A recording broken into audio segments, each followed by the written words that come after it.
بسم الله الرحمن الرحيم. الحمد لله رب العالمين، والصلاة والسلام على سيد الأنبياء والمرسلين وعلى آله وأصحابه وأتباعه وأزواجه وذرياته وعلماء أمته أجمعين. أما بعد، أعوذ بالله من الشيطان الرجيم. بسم الله الرحمن الرحيم. وَإِذْ اعْتَزَلْتُمُوهُمْ وَمَا يَعْبُدُونَ إِلَّا اللَّهَ فَأْوُوا إِلَى الْكَهْفِ يَنشُرْ لَكُمْ رَبُّكُم مِّن رَّحْمَتِهِ وَيُهَيِّئْ لَكُم مِّنْ أَمْرِكُم مِّرْفَقًا. وقال النبي صلى الله عليه وسلم: المسلم من سلم المسلمون من لسانه ويده، والمهاجر من هجر ما نهى الله عنه ورسوله. صدق الله العظيم وصدق رسوله النبي الكريم، ونحن على ذلك من الشاهدين والشاكرين، والحمد لله رب العالمين. قابل احترام میرے بزرگوں اور میرے نوجوان ساتھی،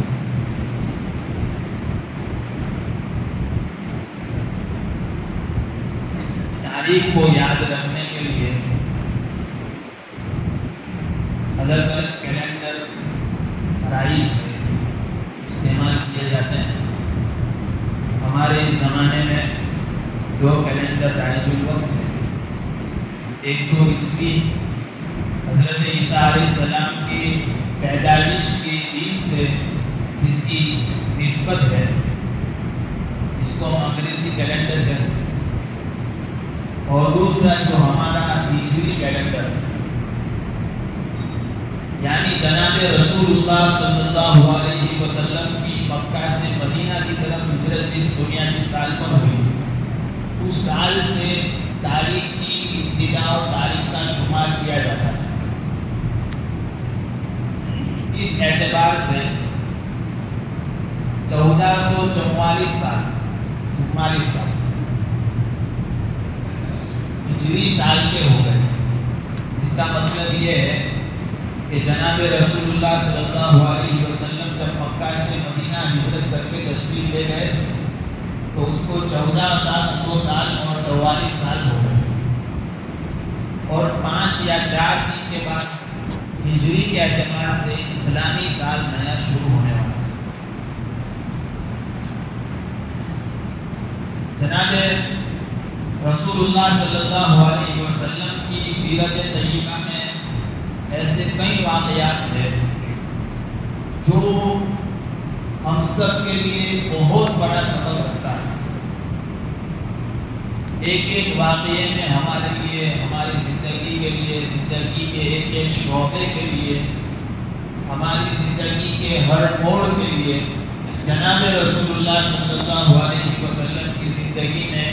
آپ کی سیرت طیبہ میں ہمارے لیے اسوہ اور نمونہ ہے کہ ہمیں اس معاملات میں، زندگی کے معاملات میں کیا عمل اختیار کرنا چاہیے. رسول اللہ صلی اللہ علیہ وسلم نے پریکٹیکلی اور عملی طور پر کر کے دکھایا ہے. لَقَدْ كَانَ لَكُمْ فِي رَسُولِ اللَّهِ أُسْوَةٌ حَسَنَةٌ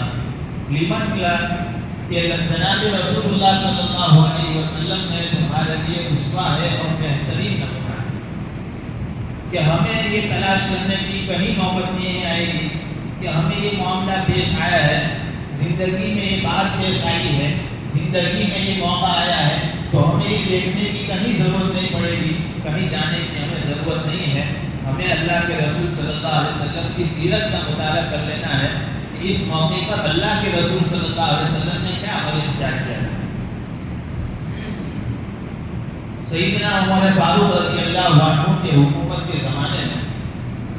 آپ کی خلافت کے عہد میں آپ کے سامنے ایک فائل پیش کی گئی، ایک کچھ ڈاکیومنٹ پیش کیے گئے جس میں شعبان 15 شعبان کی تاریخ مختلف لکھی ہوئی تھی. لیکن آپ کے ذہن میں سوال آیا کہ شعبان کون سے سال کا، پچھلا سال جو گزرا وہ شعبان یا اس سے اگلا سال وہ شعبان. تو حضرت عمر رضی اللہ عنہ کے ذہن میں بات آئی کہ ہمارا بھی کوئی کیلنڈر یا تقویم ہونی چاہیے جس کی بنیاد پر ہم سال کا شمار کریں، یہ پہلا سال، دوسرا سال، یہ تیسرا سال، چوتھا سال۔ حضرت عمر فاروق رضی اللہ عنہ نے صحابہ کرام رضی اللہ عنہ کی ایک جماعت کو مشورے کے لیے بلایا، جس میں الگ الگ رائے آئی۔ کسی نے کہا کہ فتح مکہ یہ بہت بڑا واقعہ ہے، اس میں مکہ فتح کیا گیا اور اسلام کی ایک بہت بڑی کامیابی کا دن ہے۔ کسی نے کہا کہ آپ صلی اللہ علیہ وسلم کی پیدائش کیا یہ دن بہت مبارک ہے کہ اس کی وجہ سے دنیا میں ایک بہت بڑی انقلاب پیدا ہوا۔ کسی نے کچھ بدر کا واقعہ کہ مختلف رائے آئے، مختلف مشورے صحابہ نے پیش کیے، لیکن حضرت علی رضی اللہ عنہ کی رائے یہ ہوئی کہ ہجرت کے واقعے کو بنیاد بنا کر، اس کو بیک گراؤنڈ بنا کر اسلامی سال کی ابتدا کی جائے، یعنی اس کو اسلامی سال کی بنیاد بنایا، نقطۂ آغاز بنایا جائے۔ چنانچہ سیدنا عمر فاروق رضی اللہ عنہ نے اسی بنیاد پر فیصلہ کیا اور ہجرت کی اسلامی سال کی وہاں سے ابتدا ہوئی، ہجری کیلنڈر وہاں سے رائج ہوا۔ ہمارے سامنے ہر سال یہ بات آتی ہے اور ایک بہت بڑا عرصہ گزر گیا اور اب 4 یا 5 دن کے بعد ایک نیا سال شروع ہونے والا ہے۔ دنیا میں دیگر اقوام میں بھی چند تشخصات ہوتے ہیں، ہر مذہب کے اپنے اپنے تشخصات ہیں، خاص وہ چیزیں ہیں جو اس سے وہ مذہب جانا جاتا ہے، وہ علامتیں جس کو ہم شعار کہتے ہیں۔ اس میں ایک چیز اسلامی کیلنڈر ہے، ہماری پہچان ہے کہ اس کی وجہ سے اسلام کی ایک الگ تشخص، ایک الگ پہچان ہوتی ہے۔ ہجرت کے واقعے میں ہمارے لیے بہت بڑا سبق ہے۔ صحابہ کرام رضی اللہ عنہم کی مختلف رائے آئی، جناب رسول اللہ صلی اللہ علیہ وسلم کی سیرت طیبہ کے ایک واقعہ ہمارے لیے بہت بڑا ہے، لیکن واقعہ ہجرت کو اسلامی تاریخ اور اسلامی کیلنڈر کی آغاز کی جو بنیاد بنی، اس کی سب سے بڑی وجہ یہ ہے کہ اس کے پیچھے ایک بہت بڑا میسج چھپا ہوا ہے، ایک بہت بڑا سندیش ہے، ہمارے لیے ایک بہت بڑا سبق ہے کہ جب بھی ہم سال کی ابتدا ہو وہ سبق ہمارے لیے دہرایا جائے کہ ہم اسلام کی بنیاد، اسلام کا سب سے بڑا جو مطالبہ اس کے ماننے والے سے ہے وہ یہ ہے کہ ہم سب سے قربانی مانگی جاتی ہے۔ ہم اپنے دین کے لیے، اللہ کے لیے، اپنے مالک اور خالق کے لیے قربانی پیش کریں، جس قربانی کے نتیجے میں اللہ رب العزت کی طرف سے ہم سب کو علوم اور مرتبہ عالی مرتبہ کو پیش کیا جائے گا۔ قرآن کریم کی آیت ہے وَأَنْتُمُ الْأَعْلَوْنَ إِن كُنتُم مُؤْمِنِينَ کہ برسر بلندی تمہارے حق میں ہوگی اگر تم سچے اور پکے مسلمان بن جاؤ۔ اور جاء الحق وزهق الباطل کہ جب حق آ گیا اور اہل حق میں مکمل حق آ جائے گا اور باطل خود بخود ختم ہو جائے گا۔ آج ہر طرح کی کوشش ہو رہی ہے کہ اسلام کو غالب کیا جائے، مسلمانوں کو ایک مرتبہ ملے، لیکن مسلمان یہ کوشش نہیں، ہم سب یہ کوشش نہیں کرتے کہ ہمارے اندر دین کا جو معاملہ ہونا چاہیے، دین جو صحابہ کرام رضی اللہ عنہ نے پریکٹیکلی اور عملی طور پر بتایا ہے وہ ہماری زندگی میں کتنا ہے۔ جو حدیث پاک آپ کے سامنے پیش کی گئی، عبداللہ ابن عمر رضی اللہ عنہما نے روایت کیا ہے، جناب رسول اللہ صلی اللہ علیہ وسلم نے ارشاد فرمایا المسلم من سلم المسلمون من لسانه ويده کہ سچا اور پکا مسلمان وہ ہے جس کی زبان سے اور جس کے ہاتھ سے دوسرا مسلمان محفوظ رہے، یعنی جس کے ہاتھ سے، جس کی زبان سے کسی دوسرے مسلمان کو تکلیف نہ پہنچے، یہ سچا اور حقیقی مسلمان ہے۔ مسلمان کہلانے کا وہ مستحق ہوگا جو حقیقی معنی میں مسلمان وہی ہوگا جس کے ہاتھ سے، جس کی زبان سے دوسرا مسلمان محفوظ ہے، وہ اس کے ہاتھ سے، اس کی زبان سے، اس کے کسی کام سے، اس کے کسی بول سے دوسرے مسلمان کو تکلیف نہ پہنچے۔ یہ اسلام کے ایک بہت بڑے شعبے، معاشرت کی ایک بہت بڑی بنیاد ہے کہ اسلام کے بڑے 5 شعبے ہیں، اس میں سب سے پہلے عقائد ہے، پھر عبادات ہے، پھر معاملات ہے، پھر معاشرت ہے، اور 5ویں نمبر پر آتا ہے کہ اخلاقیات۔ اس میں سب سے بہت بڑا شعبہ ہے وہ معاشرت۔ معاشرت کس کو کہتے ہیں؟ معاشرت کا نام ہے کہ انسان اکیلا زندگی گزار نہیں سکتا، دوسرے کی ضرورت پڑتی ہے، اور اس سے کسی نہ کسی سے واسطہ پڑتا ہے، کسی نہ کے ساتھ تعلق کرنا، کسی سے کسی رابطہ کرنا پڑتا ہے، ایک دوسرے کے ساتھ انسان مل جل کر رہتا ہے، جس کی بنیاد پر تعلقات بنتے ہیں، رشتے داریاں بنتی ہے، دوسرے معاملات انسان کرتا ہے۔ تو اسلام یہ میسج دیتا ہے، اسلامی تعلیمات کا ایک بہت بڑا حصہ ہے معاشرت کا ہے، کہ اگر آپ اپنے گھر والوں کے ساتھ رہیں گے تو کس طرح رہیں گے، چھوٹا بڑے کے ساتھ کیسے معاملہ کرے گا، بڑا چھوٹے کے ساتھ کیسا معاملہ کرے گا، آپ کسی پڑوسی کے ساتھ، آپ کے پڑوس میں مکان ہے تو پڑوسی کے ساتھ کیسے رہنا چاہیے، آپ کسی مکان پہ رہ رہے ہیں اجرت کے ساتھ، کرائے کے مکان پر رہ رہے ہیں، تو کرائے جس کا مکان ہے، مکان کے مالک کے ساتھ آپ کا کیا معاملہ ہونا چاہیے، یہ سب معاملات ہے معاشرت۔ اور معاشرت پر قرآن کریم نے بہت زور دیا ہے۔ قرآن کریم کی اگر ہم تلاوت کریں گے، ذرا دھیان سے پڑھیں گے تو ایک بات سمجھ میں آتی ہے کہ قرآن کریم نے نماز کا حکم دیا، اقیموا الصلاۃ وآتوا الزکاۃ، اقیموا الصلاۃ وآتوا الزکاۃ، اور کئی موقعوں پر ہر پارے میں یہ بات ملے، قرآن نماز کو روزہ، اقیموا الصلاۃ وآتوا الزکاۃ، نماز زکات،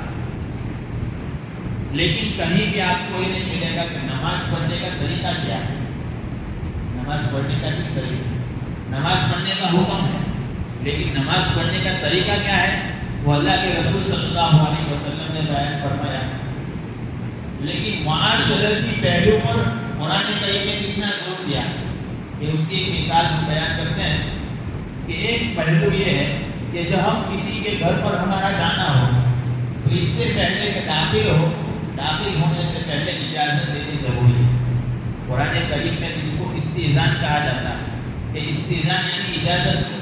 تو اگر وہ اجازت دے تو گھر میں داخل ہو سکتے ہیں، اگر اجازت نہیں دے تو پھر اس میں گھر میں داخل ہونے کی اجازت نہیں ہے۔ تو استئذان پر مکمل 2 رکوع بیان فرمائے، قرآن کریم نے اس کو پورا طریقہ بیان کیا کہ اگر آپ کسی گھر میں داخل ہو رہے ہیں، کسی کے گھر پر جا رہے ہیں تو اس کا طریقہ کیا ہوگا۔ اور سورہ حجرات میں ایک بہت بڑا حصہ معاشرت پر کہ ہم کسی کے ساتھ برتاؤ کریں، کسی کے ساتھ ہمارا تعلق ہو تو کس بنیاد پر ہو، کیسا ہو، ہم معاملہ کس طرح کریں۔ بہت سی مثالیں بیان کی فقہائے کرام نے کہ جو معاشرت کے قبیل سے، جیسے ایک آدمی کہ اللہ کے رسول صلی اللہ علیہ وسلم نے جماعت کے ساتھ نماز پڑھنے کی تاکید فرمائی، کہ بہت بڑی بنیاد ہے، بہت اہمیت کے ساتھ تاکید کے ساتھ بیان فرمایا، یہاں تک کہ حدیث میں اللہ کے رسول صلی اللہ علیہ وسلم نے یہاں تک ارشاد فرمایا کہ میرا دل چاہتا ہے کہ میں ایک کسی کو امام بناؤں اور چند نوجوان کو جمع کروں اور ایسے لوگوں کے گھر پر جاؤں جو جماعت کے ساتھ نماز نہیں پڑھتے، اپنے گھر پر نماز پڑھ لیتے ہیں اور جا کر ان لوگوں کے گھروں کو آگ لگا دیں، یہاں تک ارشاد فرمایا۔ جماعت کی اتنی تاکید ہے اور اتنا اہتمام فرمایا اللہ کے رسول صلی اللہ علیہ وسلم نے کہ مرض الوفات میں جب آپ کے آخر ایام تھے، خود اللہ کے رسول صلی اللہ علیہ وسلم 2 صحابی کے سہارے گھسیٹتے ہوئے، پاؤں مبارک گھسیٹتے ہوئے مسجد میں تشریف لائے اور جماعت کا اہتمام فرمایا۔ حالانکہ خود اتنے بیمار ہے لیکن جماعت کا اہتمام فرمایا۔ لیکن دوسری طرف فقہائے کرام نے یہ بات لکھی ہے کہ اگر کسی کو کوئی ایسی بیماری ہو یا کوئی ایسی تکلیف ہو جس کی بنیاد پر کسی کو تکلیف ہو رہی ہو،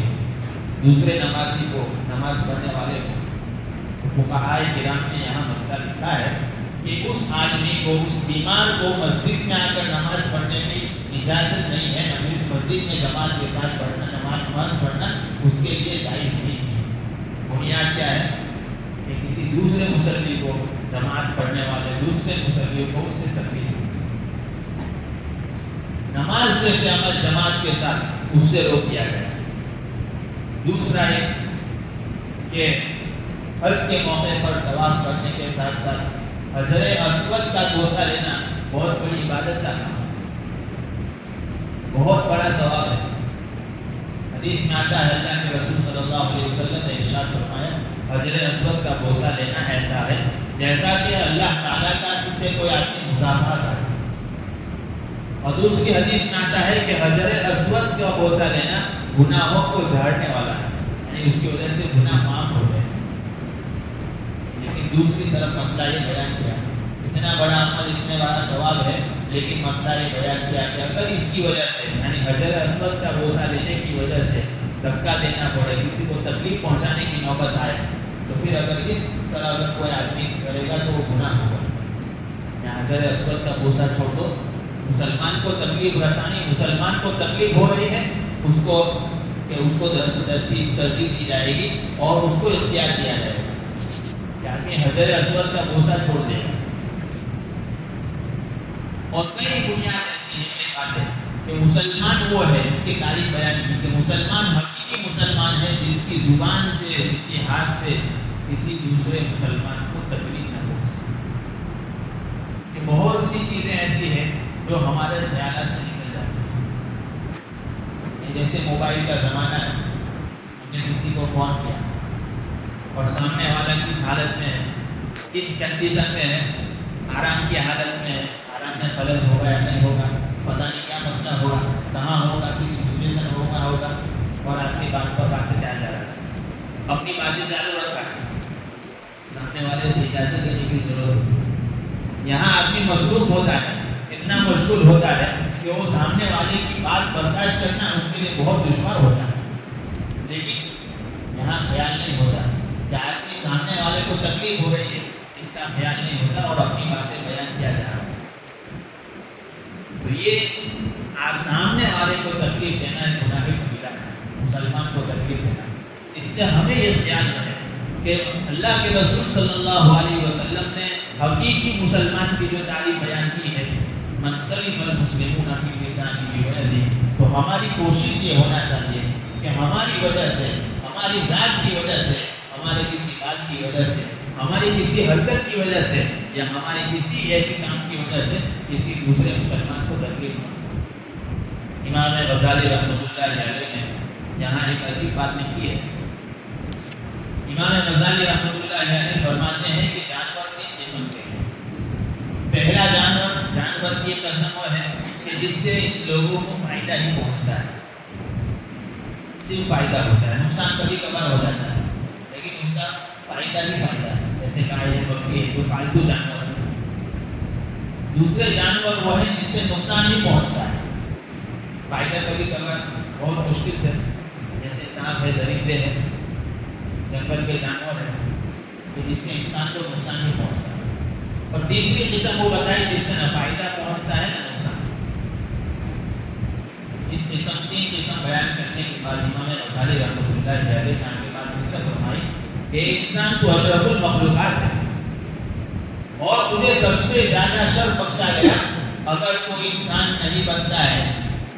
اور جانور ہی بننا چاہتا ہے تو پہلی قسم بن، یعنی دوسروں کو فائدہ پہنچانے والا بن جائے۔ اگر جانور ہی بننا ہے تو فائدہ پہنچانے والا بن، اور اگر اس سے بھی کم نکلنا چاہتا ہے، کم اترنا چاہتا ہے تو تیسری قسم میں داخل ہو جا کہ تجھ سے نہ کسی کو نقصان ہو نہ کسی کو فائدہ ہو، لیکن دوسری قسم مت بننا کہ کسی کو نقصان پہنچنے کا ذریعہ نہ بننا۔ بہرحال حدیث کا جو مفہوم اور حاصل ہے، المسلم من سلم المسلمون من لسانہ ویدہ، کہ مسلمان حقیقی وہ ہے، مسلمان کہلانے کا مستحق وہ ہے، مسلمان کہلانے کا حقدار وہ ہے جس کے ہاتھ سے اور اس کی زبان سے دوسرے کو تکلیف دے۔ حدیث شریف کا آگے کا جملہ ہے والمہاجر من ہجر ما نہی اللہ عنہ ورسولہ، کہ حقیقی ہجرت وہ ہے کہ آدمی اپنے آپ کو گناہوں والی زندگی سے ہٹا کر اللہ اور اس کے رسول کی فرما برداری کی طرف ہجرت کرے۔ یعنی جس زمانے میں اللہ کے رسول صلی اللہ علیہ وسلم نے ہجرت کا حکم دیا تھا وہ ایک ہجرت تھی کہ آدمی اپنا مال کو چھوڑ کر، اپنا کاروبار چھوڑ کر، اپنا وطن چھوڑ کر، ان سب کو چھوڑ کر اللہ اور اس کے رسول کے لیے ہجرت ہے۔ یہ ہجرت ہے بدنی۔ اگر کوئی موقع ایسا آ جائے کوئی علاقہ ایسا ہو جائے یا کوئی ملک ایسا ہو جائے کہ جہاں دین پر عمل کرنا مشکل ہو جائے تو ہم پر ضروری ہے کہ وہاں اس ملک کو چھوڑ کر اس علاقے کو چھوڑ کر دوسرے علاقے کی طرف ہجرت کی جائے. یہ ہجرت ہے، ہجرت بدن. سب کچھ چھوڑ کر دین کی بنیاد پر ہمیں ہجرت کرنا ہے. اور دوسری ہجرت جس کا اس حدیث میں ذکر ہے، المہاجر حقیقی مہاجر، اور حقیقی ہجرت کرنے والا وہ آدمی ہے جو گناہوں کی زندگی سے ہجرت کر کے اللہ اور اس کے رسول کی اطاعت کی طرف آ جائے،